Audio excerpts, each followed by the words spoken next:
And he said, we don't have anyone in Japan, can you write for us?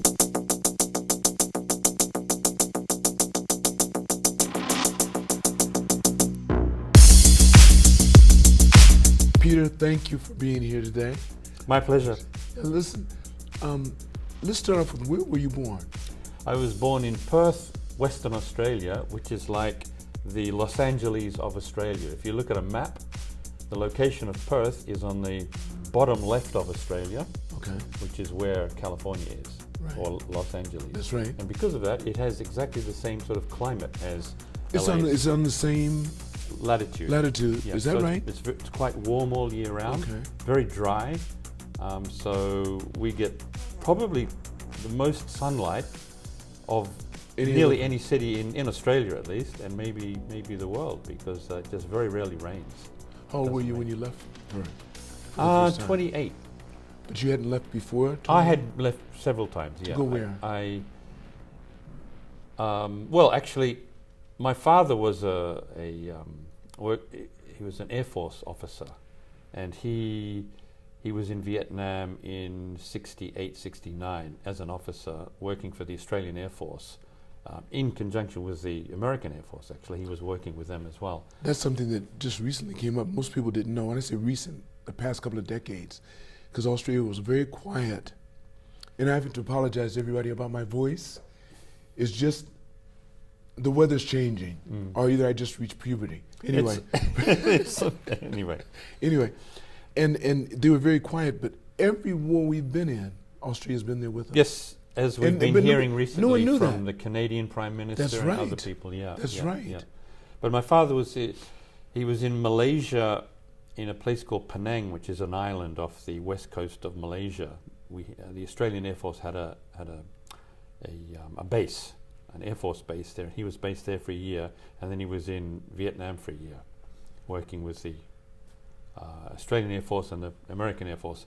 And my family and I, we were based in Penang. We had a house in Penang while he was at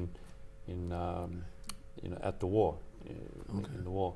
And then we came back, and I went to school in Australia. And How long were you in Penang? we were in Penang for 2 years, 2 years. and came back in Okay. 69. All yeah, right. Yeah. Right. Now you're the first child of how many? First child of 3. 3. So And how's it go? You? myself, my sister, and my brother. Yeah. Okay. Yeah. All right. Are you And guys pretty? Pretty close. Yeah. That's good. Brother and I have a few spats every now and then, but we're okay. We're okay. How many years between you and him? 8. That's Two- quite a bit. 2 That's years quite a bit. between But your sister helped pull it together. Yeah. Yeah. Because she was probably really close with him and you. Exactly. Yeah. Yeah. Isn't that She interesting? did a good job. Yeah. Right. Yeah. And your mother? Unfortunately, she left us about 12 years ago, and my father left us a year and a half ago. Oh, Yeah. okay. Yeah. But they were, So that- he was 86, so Okay. he had a good, as we say in He had a Australia, good- he had a good innings. Good innings. A good innings, yes. Is that referring to what? Comes from a cricket. Cricket. I was going to say. Cricket, which I was about I to say played that. a lot of cricket when I was young. That's yeah. big in Australia. Very big. It's the second most played sport in the world. Cricket. Cricket. And you wouldn't know that because of all the innings they have, and it can last for days and days. Exactly. Do you know what the most played sport is? Basketball. Soccer. Yeah, In the UK, That's it's right. football, but outside of it, it's America, soccer. Australia, soccer. That's yeah. right. So soccer, cricket, and why is cricket the second most played sport? Because India, and Pakistan play it. And there's so many people there, right? Of course. So many people, yeah. Plus, of course, all of the countries associated with England, the Commonwealth countries. That's right. Play cricket. Wouldn't that be 126 countries, something like that? There's quite a few. Something like that. It's That's right. it's quite big, Right. yeah. So I played cricket I played cricket in the summer, and I played football in the winter. Football is Australian rules football. Okay. It's very Means you fast. wear nothing but your shorts. It's a contact sport. I know. Look. We won't go there. We won't go there. I watched you guys play. I went there once and watched the guys play when they were just picking it up. Yeah. It wasn't a big thing, and this was just rugby, right? And it's very similar to Australian football. It's kind of like a cross between rugby, soccer, and basketball in a way. I think because you pass the ball, like in rugby, and you kick the ball, like in rugby and soccer, Right. and you tackle like in rugby. So it's quite a contact sport. There's a lot of bumping and tackling, and it's very fast moving. It's much faster than American football, because we don't stop all the time like you guys. You guys play for 15, 20 seconds, then you stop for a minute. It's Australian rules football is ongoing, non-stop. So you've got to be really fit. That's why we're not big like the American football players. You're just leaner, but you're tall. But everyone's your height, right? Around 6'3", 6'4". Not necessarily. You got a few small people. I was actually very short when I was up until about 14 years old, 14, 15. I was one of the small kids. So I got bullied a bit when I was. What small kids? What do you mean? How tall were you? Did you ever? When did you reach 6 feet? When I was about 16. So I sprung up very quickly from 14 to 16. Grew about 20 centimeters. Wow. So I became one of the short ones to one of the tall kids. So I became a ruckman. A ruckman is like when they start a game in basketball, the referee throws the ball up. You have two guys go up, tap the ball. It's like I go up to tap the ball. Yeah. Because you had the height. Yeah, I had the height. Yeah. So tell me, growing up through school, you were very active sports-wise. Yeah, I really, really enjoyed it, and my father supported me a lot. And I learned how to bat in cricket from an Australian ex-captain. Military. No captain, as in captain of the cricket team. Sorry. Oh, the team. Okay. Because your father was an officer, so I was thinking that maybe he continued. Yeah. So, but he left the Air Force when he came back to Australia. So, in '69, when he got back to Australia, he left the Air Force and became a businessman. Wait, so you said in '69, but you were born around that time. I was born in '60. In '60, so you didn't get to see him that much while he was in the service because No, you were so young. He joined in the late '50s, maybe '57, I think. He was a career military man, basically. For 15 years. He was in the military. He did a lot of things. He studied biological warfare, and he taught the soldiers how to shoot. He never used the word sniper, but I sat down with him just before he passed and had a long chat, and the way he described it, he was one of the first snipers in the Air Force. He taught guys how to shoot. Did he ever teach you? No, he wanted to get away from all of that. All that. Yeah, because he didn't like. He went to Vietnam. He went to Vietnam. He was there for a year. That's when I went in. But I never got into Nam. Never got to Nam. They sent me here instead. Oh, really? Yeah, I was in the Air Force. Oh, okay. Yeah. Okay. So tell me, did you have any subjects you were really interested in when you were in the school? Well, what were your favorite subjects? I enjoyed mathematics. I enjoyed geography because I like the world and traveling the world. But this is a very interesting story that you probably never heard. But I was in Penang and in Saigon. I wasn't in Saigon, but my father was in Vietnam in the late '60s. Before we left for Malaysia, I was we were in Perth, and a TV show called The Samurai became very popular in Australia in 1965 when I was 5 years old. Okay. It was the most popular TV on at the time. It was the first Japanese TV series to be shown in Australia, and I've kind of should have explained it the other way, because up until 5 years old, we used to watch The Lone Ranger, Zorro, with Guy Williams, those sort of things. Guy Williams, of course, was in Lost in Space, which I watched as well. Superman, those ones. Right. So we used to watch all of that, and the swashbuckling, the Zorro, like that, wearing the cape, wearing the hat, and that was really, a lot of fun for us kids. And then all of a sudden, out of nowhere, this TV show comes along called The Samurai. And all of us were just blown away by this. This guy dressed in these robes, it was like Obi-Wan Kenobi, before there was ever Obi-Wan Kenobi. This guy comes along with a sword, and it was the scenes were so well choreographed, the sword fighting, but it wasn't just the samurai, it was the ninja. The ninja used to jump backwards up into trees and throw the shuriken you know the shuriken are Yes, the, of course. the star knives? The star knives. Yeah. Star knives. And we were just blown away by this. And for a year we watched this, and then all of a sudden we hear that, what's his name, Koichi Ose, who played the samurai. It was in Japanese, it's for the Japanese watching, it's called Onmitsu Kenshi. It was a very popular TV, black and white TV series, and it went for about 3 years, mid-60s. But in 65, end of 65, he came to Australia because it was so popular. In fact, it was very popular in Japan, but outside of Japan, Australia was the next country where it was so popular. That's very interesting. The reason why I say that, Peter, is because Australians weren't too fond of Japanese. Exactly, right. And right. they didn't start to come around until the 80s or so. They were very bitter about what happened during World War II. My grandmother was until, but they she could changed. not stand. Yeah. I remember, excuse me, they couldn't stand the thought of dealing here. I mean, because I met many of them when they would come over to visit, and they'd just be over here just tense. And how can you stay here? Yeah.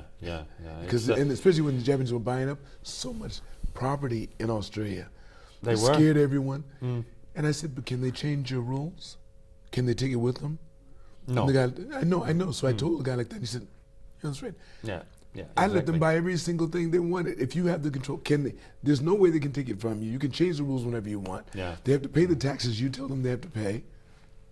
Yeah, there you go. Yeah. So go on. So, But in So in that's good. '65 he came to Australia to see the kids, because the kids really loved the samurai and the ninja.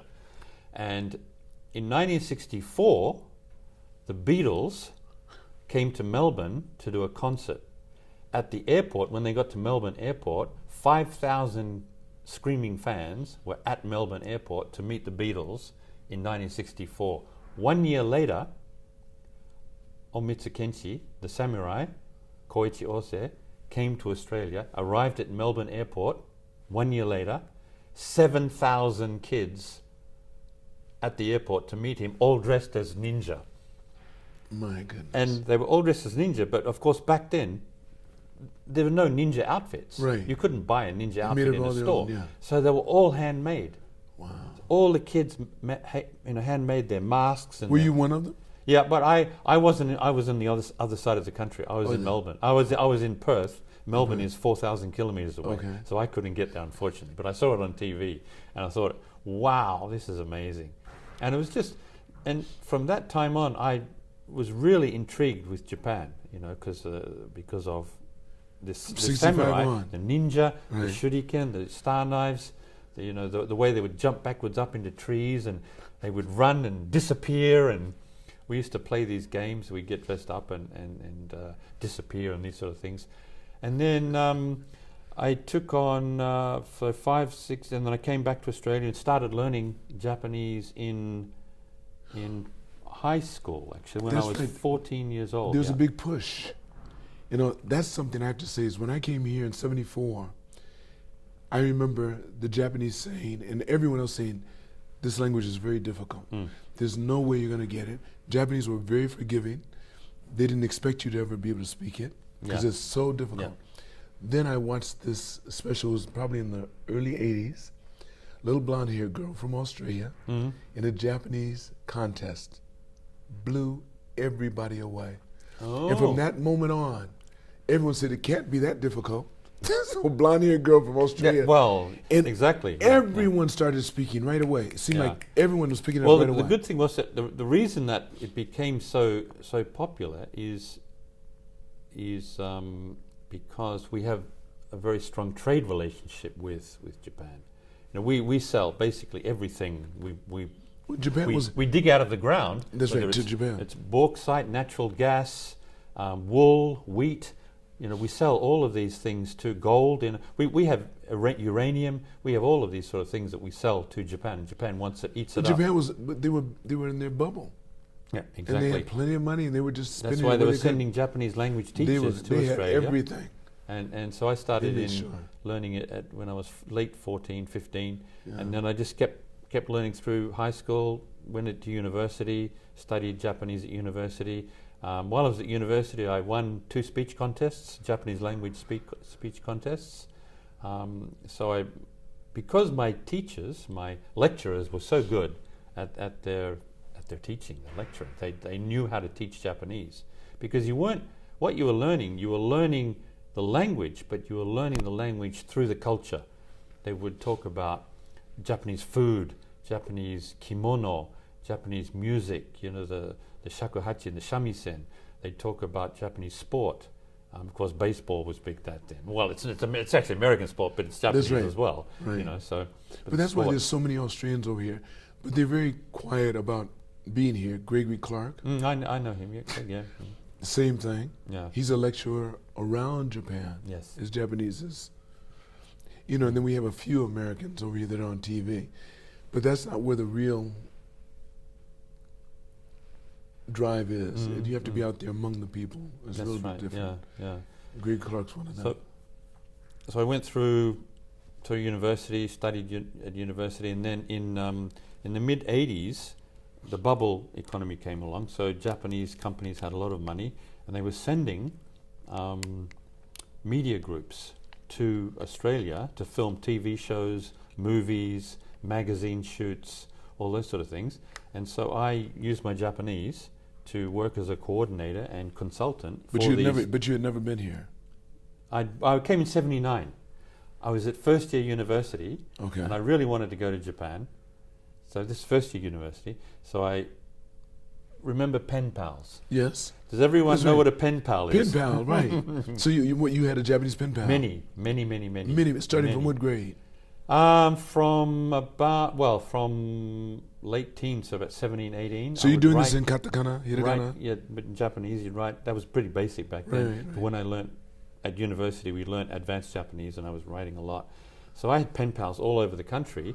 So in late '79, in December '79, I finished my studies in first year university, saved up a bit of money from my part-time jobs, and came to Japan for 2 months and travelled the country, staying at all the homes of my pen pals, from Aomori down to Kagoshima, through Tokyo, all the way to Kyushu. Yamanashi, to Osaka, Hiroshima. Yeah, and it was fun. It was fun. I imagine it would be. And you were by yourself? Just by myself, yeah. How old were you then? 79, 19. 19. Yeah. Wow. Yeah. So that was your first experience here? First experience. What was it like for you? Because you'd already been Well, taught I so learned much learned enough Japanese to get by, but it was, you have to really advance your Japanese, you have to learn 3 forms of Japanese. Suru to sureba and shitara. Shitara, sureba, suruto. You have to learn 3. If you do something, when you do something, how you do something, these sort of. So when you learn those, you can really put sentences together, those sort of 3 forms of Japanese grammar. And so I learnt those and made lots of friends and travelled the country. And because I was from Perth, when I went to Kagoshima is Perth's sister city. So I took a letter from the mayor of Perth and met the governor of, or the mayor of Kagoshima. Wait. Why did you know the mayor of Perth?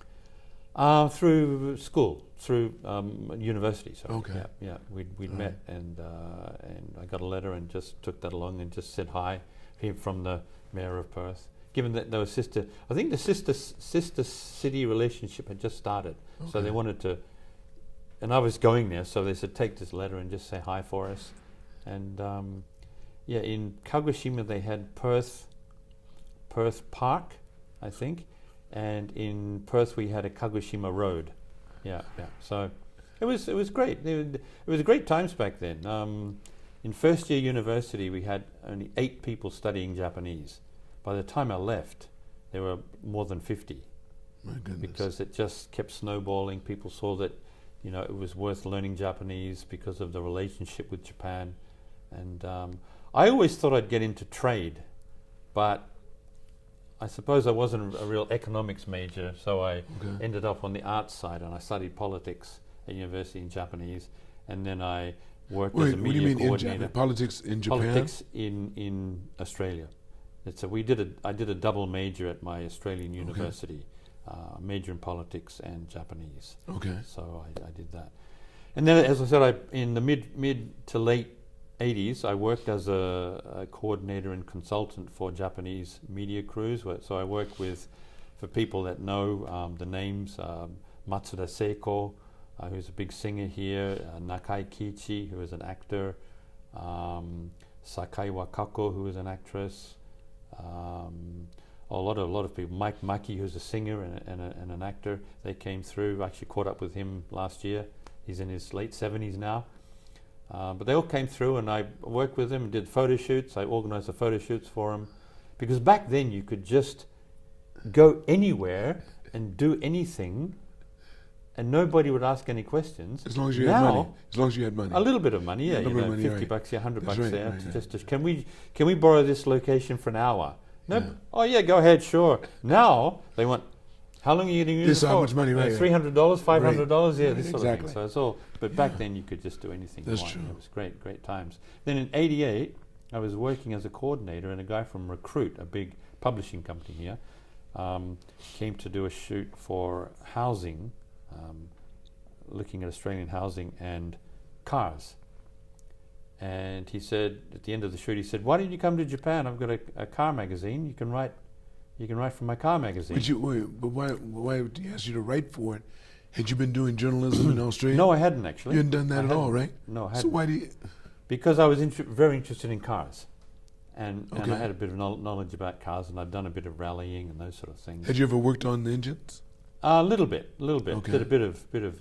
Well, I bought a it's a British car, a Wolseley 1500 when I was 17, when I got my driving license, and I got it for $300, and for another $100, I bought another car as spare car, and we changed the engine over eventually. So you learn about cars through Who changed my the engine father over? and I. You did? Yeah, we got what they call a block and tackle. Right, You the whole lift chain, engine right. out of the- That's right, you had out to. of the car and I remember. replace the engine, and it was just like a learning process Right. that my father wanted me Right. to learn about, engines. You and never engine did blocks. any more after that, or did you continue to tinker A around in there? little bit of tinkering here and there, But not but that I much. got into the writing side of cars. Yeah, so I came to Japan, started writing for a Japanese magazine. What was the first thing you started writing? Do you remember? Basically about my ideas of Japanese car culture, because it's very different to Australian car culture. But how could you, based on what? My time here, I spent, well, it took me 6 months to start writing. Okay. So didn't know I that. worked Okay. as a teacher for a while. Teaching English? Yeah. Okay. Yeah. So as many Wait, people do. so he didn't ask you while you were in Australia. He asked you after you were already here. No, he asked me in Australia to come across, but he helped me get a job to teach English for the first bit, so I could get used to the Japanese society, drive a few cars, learn about the car industry, get an opinion about the cars. What year was this? That was 88. That's why. So he gave you a car to drive around while you were here. Yeah. Well, I borrowed cars from the manufacturers as well, because I'd started doing the odd little column about what it's like driving in Australia, what it's like driving in Japan. Because the interesting thing is, just before we started this, you told me that since 1988, every week you got a different car. Pretty much, yeah. And because the last time I spoke with you, last week, you had a Volkswagen, VW, yes. Volkswagen Passat. Right. Passat, yeah. A hybrid. Plug-in hybrid, yeah. Hybrid. Yeah. And now And you're yesterday I an changed over to an Audi S5, which is a S5 Avant, which is a station wagon, a sports station wagon with Audi V6. Yeah, Massage the mild petrol, hybrid. okay. Yeah. It's a beautiful car. Just the thing with new cars is that prices are going higher than you'd expect. You think, how much is this? And you look at the price and you think, it's But see, you 10-20% higher than it should be. But you have something to base it on. Yeah. And see, because most people they stick with one brand. Pretty much. And or a they'll couple. only, right, basically. Yeah. So they know But that. with work, you have to get used to all the different cars. So driving a car a week, it gives me the chance to drive 50 cars a year, obviously 52, so right. 52 cars a year. But I take a few weeks off, obviously for holidays and whatever. But during those weeks, of course, I attend test drives of new cars. So all the manufacturers, when they launch a new car, they have a test drive of that new car somewhere in the Kanto region. It may be in Chiba, it might be in Kanagawa. Quite often they're down near Mount Fuji, and the Hakone Turnpike, which is a 13-kilometer mountain road. We do a lot of test drives there. So I would probably drive about 100 to 120 cars per year. Yeah, with work. So you have to, and I'm the only foreigner, the only foreigner, non-Japanese judge on the Japan Car of the Year committee. But you're probably the only foreigner that's doing this too. He gets a car a week. There's two others. One from Italy and one from America, who writes for Automotive News. Okay. He's a reporter. He does a lot of on the economics and politics side as well. Yeah. Let's get into so that's how you got into it. Into it, yeah. And which magazine were you writing for then? I was writing for a magazine in Japan called Car Sensor, which is it's still going. Yep, Car Sensor. Did that for several years, and with Car Sensor, they wanted to film the cover photos for Car Sensor.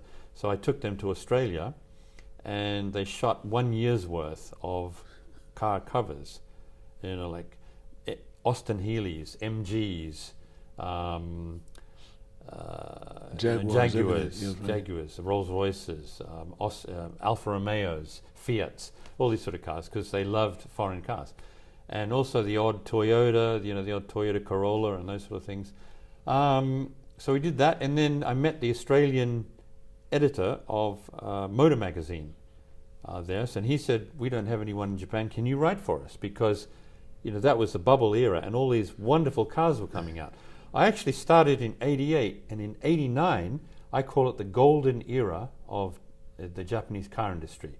'89, in 1 year, the Nissan Skyline GTR came out. The Mazda MX-5 Miata came out. The Subaru Legacy came out. Lexus and Infiniti were born. And the Lexus LS400 came out. So you had all these that are legends now in Japan. And expensive. And overseas as well. Yes. The Skyline is starting to pick up a big name for itself. And the MX-5, it sold the biggest selling roadster on the planet. Over 1 million examples have been sold worldwide. And they're planning the fifth generation MX-5 as we speak. So that will come. That'll probably, maybe I shouldn't say this, but it may be a hybrid. Shh, don't tell anyone. Bit of a scoop there, maybe. But, because I heard from some of the luxury car dealers that by 2030, but I think it's been pushed back. They plan on going all electric. Because it was very a lot ambitious. Of people are going hybrid and electric. Electric cars are selling reasonably well. But the thing is, now most people who wanted to buy an electric car have already bought it, already have it. So sales are still rising slowly, but not as much as they were in the beginning. Plus, of course, for many reasons, some political reasons that we don't need to go into, some electric cars are not selling as well as they were. Oh. Starts with a T. And it's American. There's a certain wealthy oligarch who owns it. Wait. I saw a guy, and I'm sure you've seen it by now.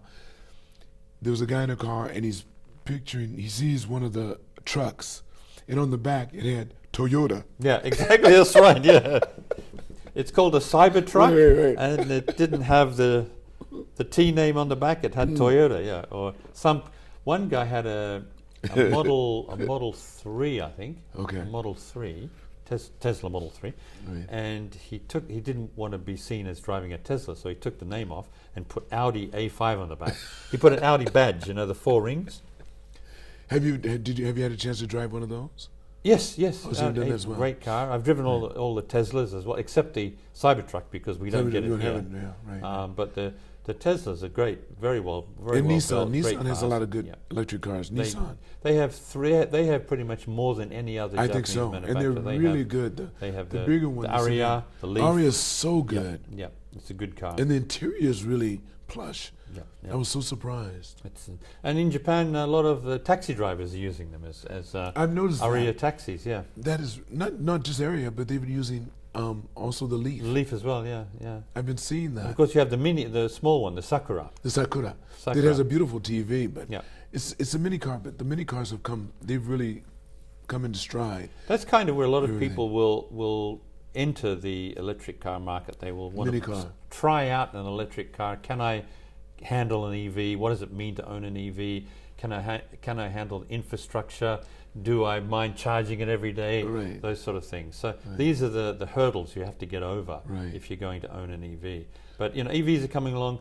But the thing is, a lot of people are still realizing now that EVs are still quite expensive compared to normal cars, normal gasoline-powered cars. Pay for themselves. Eventually, yeah. It takes that Infrastructure is tough. If you have a house, you can charge at your home. But if you live in a mansion, what they call a mansion here, an apartment building, you have to. It can be difficult to charge because a lot of the buildings don't have charging facilities. That's true. So that can be difficult. That's a hurdle to having an EV in Japan. But you didn't say who you're working with right now. Oh, who I'm working with. Yeah, so because, over the years, I've yes. worked with Motor Magazine in Australia, Car and Driver in the US, Motor Trend in the US. I did some work for Auto Week in the US, Edmunds in the US, Auto Car in the UK, Top Gear in the UK, Auto Express in the UK, Quattro Ruote, you have to say it in Italian. Quattro Ruote. Four means four wheels. Quattro Ruote. Okay. In Italy, and Auto Bild in Germany, and several magazines in Japan. I do some writing for Forbes English and Forbes Japanese. I write for Forbes.com in English and Forbes Japan in Japanese. So you're basically a freelancer? Freelancer, yeah. Freelancer. Okay, so you don't have one company that has anything with you? No, right. Freelance. But right now you do pretty more much with Forbes? Do a lot of writing for Forbes, Forbes and Forbes Japan. You're going to be giving a talk here at TAC. Yes. And we're hoping we can do it by the end of this month. But you guys might be watching this podcast 3 years from the time we did it. But anyway, this is 2025. Yeah. And what do you plan on talking about? Because we talked about some subjects. Well, many things have happened. See, in '94, so 31 years ago, as I said, I also look after visiting media groups. So the BBC, Britain's premier broadcasting corporation, BBC, came to Japan to shoot a Japan special. They wanted to shoot Japanese car culture because I'd been covering that for many magazines. So I speak Japanese, so they wanted me to drive them around, to help them set up things, to introduce them to people, and just basically look after them and make sure they can shoot what they wanted to shoot. And so they came and they wanted to shoot, we suggested drifting to them because drifting was very big in Japan. It was born in the 1970s. A guy named Takahashi Kunimitsu, who was a racing driver, started drifting because he wanted to learn how to get through a corner a lot faster. So he started drifting in the 70s. He became the father of drifting. Then 10 years later, in the mid-80s, a guy named Keiichi Tsuchiya, who is known as the Drift King, he started drifting his car through the corners in races to elevate the fun level, make it more fun for spectators to see the car sliding through the corners. And then it became so popular that he created a drifting competition in 1989, which still goes on till today. It's called D1 Grand Prix, and it's gone around the world now. And why did it go around the world? Because in '94, the BBC came, a guy named Jeremy Clarkson, who is a very well-known motor journalist, very outspoken. He came and we did a special, Japan special, and I introduced drifting to him. Took him, given that it's an underground motorsport, we wanted to see the underground side of it, so I took them up to the mountain passes in Mount Scuba at midnight on a Saturday night, pitch dark, and these guys would come around the corner, this S-curve, sideways, this sort of thing, sideways, and sometimes it's dangerous because you have other cars coming the other way. That's right. They didn't block it off. Other cars, cars with families in them. So, but luckily the road is quite wide, so they could sort of hang the tail out on this sort of extra bit of road. But so he wanted to see the underground side of it. So the illegal side of it. So I took them to see that. We saw a crash. The guy was okay, but he just ended up on a bank. And you can actually see this show on YouTube. So if you want to see the show I'm talking about, look it up on YouTube. Jeremy Clarkson, Motor World. The show is called Motor World. Are you in it? I'm not in it, but I You're the organized the reason, whole right. thing. Yeah, my name appears at the end. Right. But so we took him to see drifting on the Mount Scuba. Then I wanted him to meet Keiichi Tsuchiya, the Drift King. So I took them to a drift tournament. We met the Drift King, had a chat. He drifted for us, showed us how it's done. We put a camera in the car, showed it how it's done. Then we watched the actual tournament. And that was the first time when Jeremy Clarkson was talking about drifting that he mentioned the word drifting in English. Up until that program, the word drifting had never been used outside of Japan in the English language. So it was the first time he mentioned it, and it generated so much interest in car nuts, car fans around the world, seeing these guys, having a great time sliding the cars in a tournament style. So I think Clarkson likened it to Torvill and Dean, who were Olympic gold ice skaters. Okay. A pair, Torvill and Dean. They were a couple, and back then they were ice skaters, and they would totally do a great scene on the snow, on the ice, and it was like sliding the cars around the corners was like the ice skating. So it was great. So yeah, that was the first time that Clarkson mentioned that, and it permeated. So from that show, the word drifting in English permeated to the West, America, Europe, Australia, and drifting tournaments started to grow. So by the end of the century, the 20th century, basically drifting was everywhere.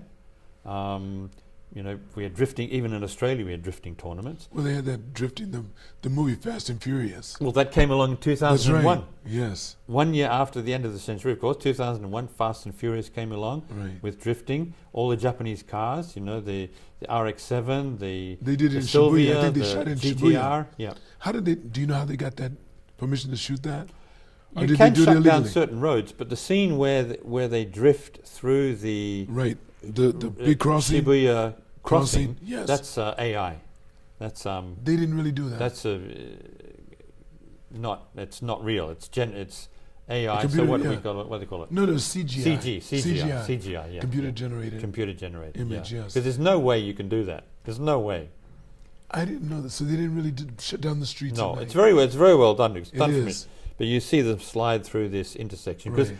that is the busiest intersection in the world. I know that. Yes. And because it's built like it is, it has the crossings going every which way. Yeah, right. It's called the scramble intersection. That's right.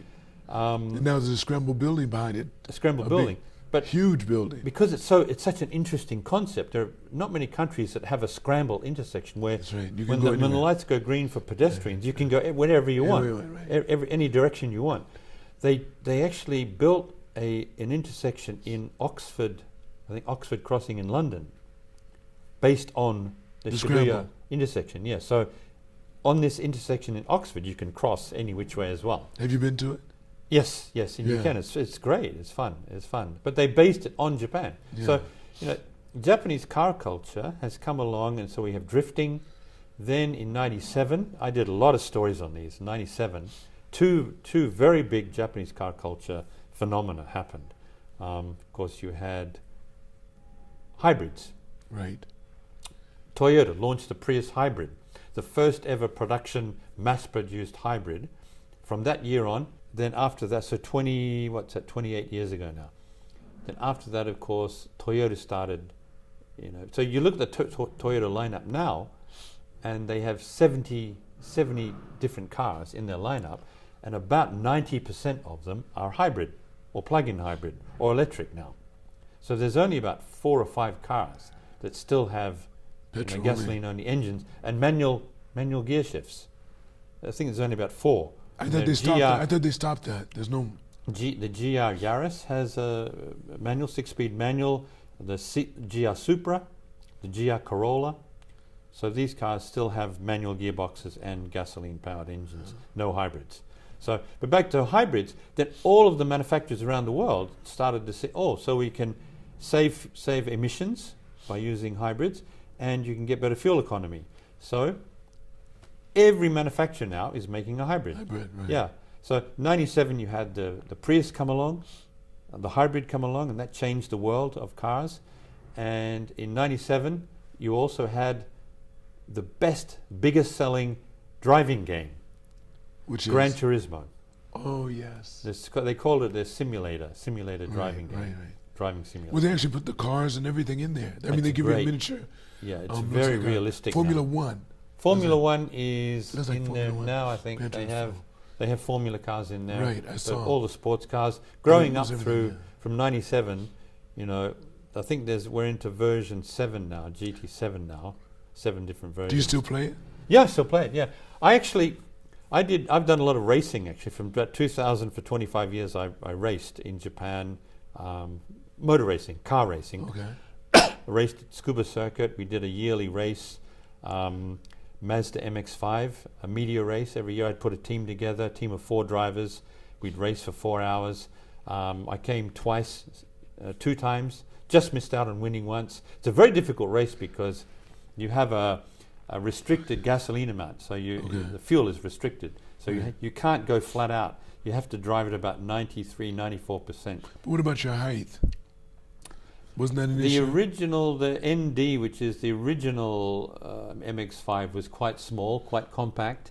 The NB, the second one, was quite compact. Then Did you the have NC, it got a little bigger. Did you have to modify the seat so you can move it back enough? I had to modify me. How'd you go about doing that? Because it's a manual car, so Right. when I push the clutch, Yes, I remember. have to push the clutch like that, because if you push the clutch You like couldn't do that, my straight. knee would hit the steering wheel. Right. But from the NC, which is the 3rd generation MX-5, the car got a little bigger, the seat was a little deeper. Yes. You know, the steering wheel was set up so that I didn't have to bang my leg. But yeah, we enjoyed that. And in 2010, 2009, I put a team together to challenge compete in the Nürburgring 24-hour race, which is the premier 24-hour race in Germany, where you drive over mountains, 25 kilometers long. So what's that, about 16, 17 miles long, over a mountain course.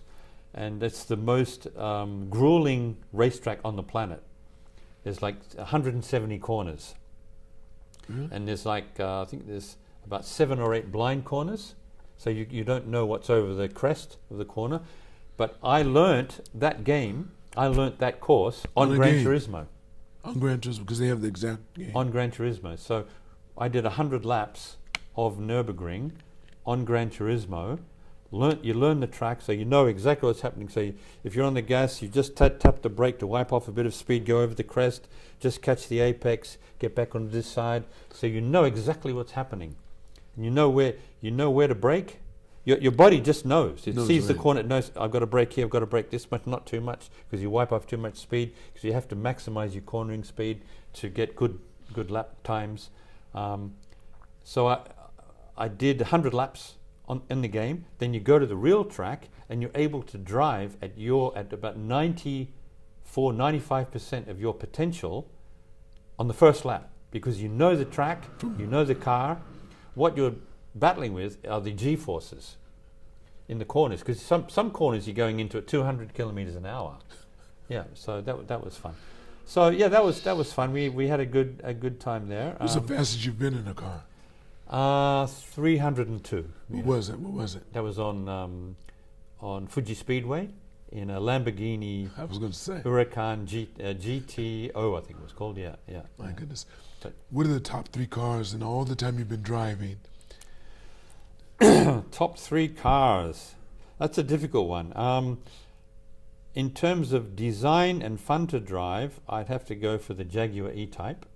I'm a huge fan of the E-Type. I think it's the most beautiful car ever designed. I must agree with Enzo Ferrari, who called it the most beautiful car. You can't go wrong. I'm actually a big Jaguar fan. So was I. I've had about 8 Jaguars here. I had an XJ8 for a while, from the late 90s, one that had a low belt line, so very pretty car. Right. I like Aston Martins as well. I liked Ferrari Dino. Okay. In my high school years, early high school years, you'll remember this. I had 2 posters on my wall. One was a red Ferrari Dino. The other was Farrah Fawcett Majors. In that in that one piece bathing suit with the hair. She was wearing a one piece, right? Yeah. And she's running. There's one with running, but one where she's sitting down and just sort of the big smile. But that was Farrah Fawcett and from Charlie's Angels. Yeah.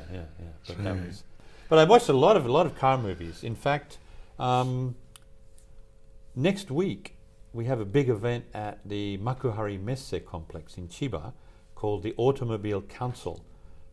It's a very interesting event because it's modern meets classic.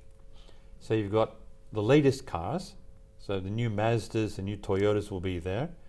Then you have a lot of classic cars.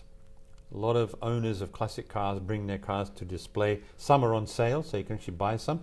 So you've got all the old Jaguars, even Volvos, Fiats, Rolls Royces, even Mustangs, and all sorts of cars. Great old cars. And I'm a judge for the Japan Car of the Year, but I'm also a judge for the International Auto Film Festival. It's a car film festival. So we look at films that are themed around cars. And we've just finished judging for this year's awards. And we had 499 entries from around the world. We even had one from Iran, which was actually one of my favorites. What was it? It's about a 3-minute movie from Iran. Okay. About wheels. All right. About wheels, and I'll show it to you once. I'll let you see it, right. It's really you're sort of wondering what's happening through it, and then you realize what's happening because it only shows wheels. I won't go into it now, but right. And in the end. So you're judging these movies that they put together. Yeah, we watch the movies, and then we judge the movies. And they're all give them auto. marks. They're all we give religion. them votes. We vote on them. There's 12 judges. We've got 6 judges from Japan because it's based in Japan, and we have 1 British judge, 2 American judges. We have one of my favorite writers. Her name's Jacqueline Trop. She's a great writer. She writes for Fortune, New York Times. She writes for a lot of big publications. A great writer, and I've actually got a Hollywood producer on the as a judge now as well. He did the production for Miles Ahead, which is a biopic that looks at Miles Davis, and there's several other movies as well. But he's a judge as well, and we're going to do a talk show at the Automobile Council, showing these movies and also showing movies from the past that feature cars, like The Italian Job, A Man and a Woman, Fast and Furious, all these sort of things. So, and we'll show some TV commercials as well that feature cars. Right. Now let's get back into you Yep. a little bit. You're married? Yes, I'm married. You have kids? No, I don't actually. No kids? Unfortunately, That's why you look so happy. Yep. I said that before. Okay. No, my wife's Japanese. Does she work at all? Is she doing? She did a lot of. She worked for a long time. For 35 years in the entertainment industry. She was a singer originally.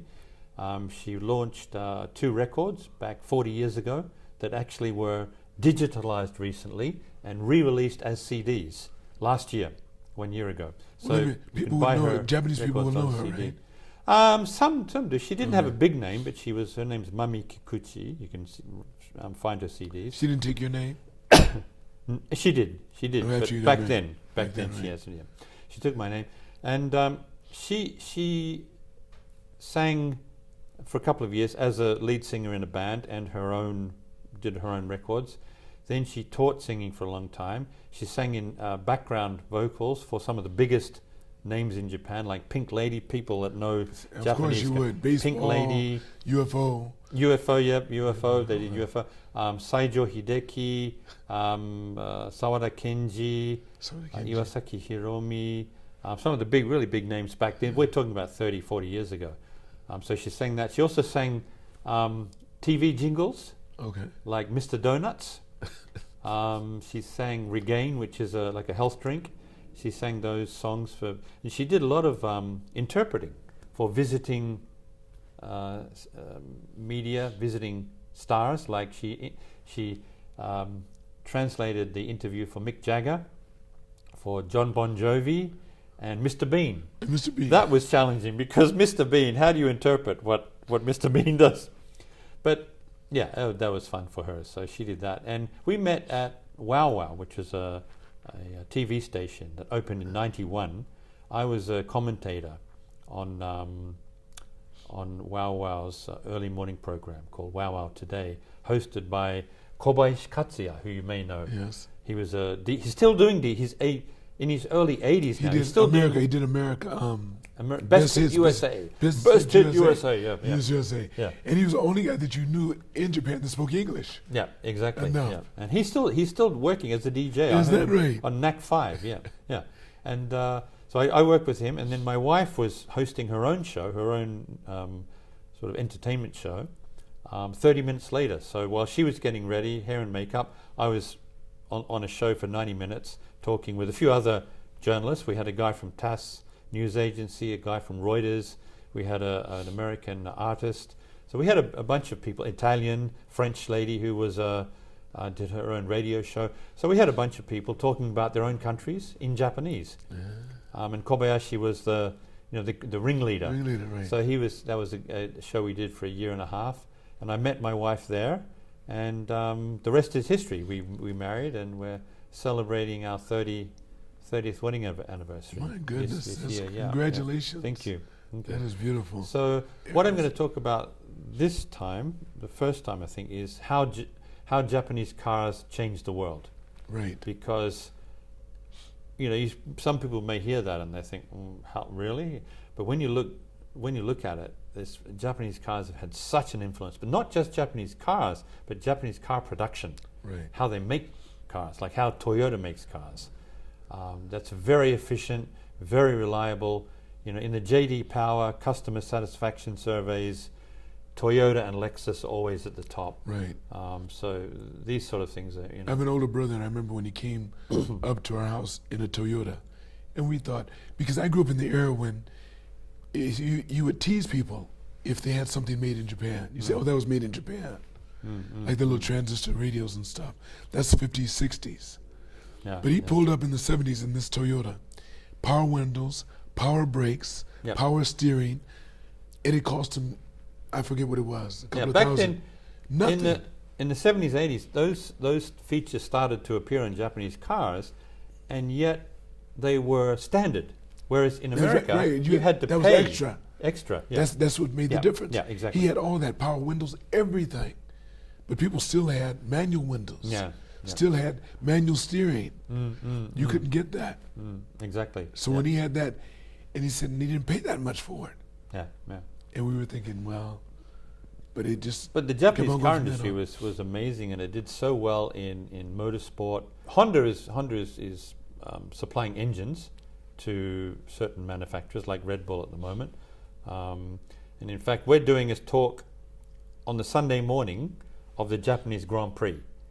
And I went to the Honda headquarters a few days ago, and Yuki Tsunoda, who is the Japanese driver in the Formula One, he was swapped with Liam Lawson into a top team, Red Bull.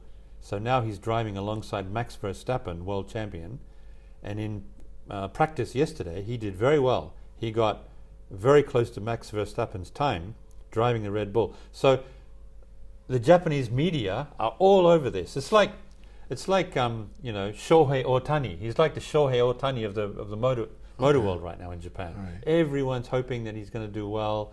They're seeing him finishing on the podium.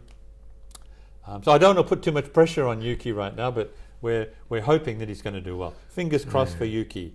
Although there might be a bit of rain today. Anyway, we'll see. He might do tomorrow, better because of that. Yeah.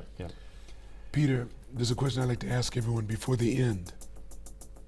If you could go back in time and talk to the younger Peter and give him advice based upon what you know now, how old would you be when you spoke to yourself, and what advice would you give yourself? That's a very good question. I would say study as much as you can, learn as much as you can, be open-minded, relate with as many different people as you can, and start to invest early. Save money. Get some money into the S&P 500 as soon as you can, because by the time you're 60, you'll have $1 million. I didn't know that. I wasn't I wasn't in the finance side. I'd never learned. I have good friends who were in it. They told me much later in life. But so yeah, save, invest, but learn, study, make yourself as good as you can be, and take any chance that comes along. Be ready. Be ready. Be open-minded. Be ready to think that you can do it, because quite often I've been thrown a lot of things over my life, to race cars, to write, to do a TV show. One thing I didn't mention is '89, a friend said, why don't you audition for this role in a major Japanese movie, a TV movie about World War II, based on a true story. It's a World War II story.